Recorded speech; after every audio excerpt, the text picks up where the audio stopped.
అడ్డొచ్చాడా? ఏలియాకి అడ్డొచ్చాడా? ఏంటి?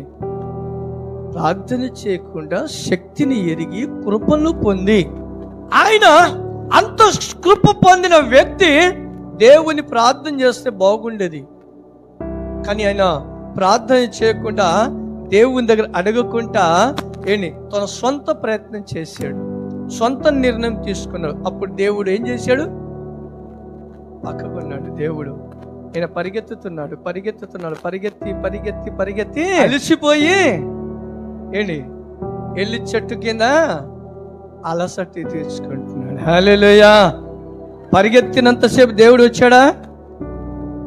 అలా అలసిపోయి కూర్చున్నాడు.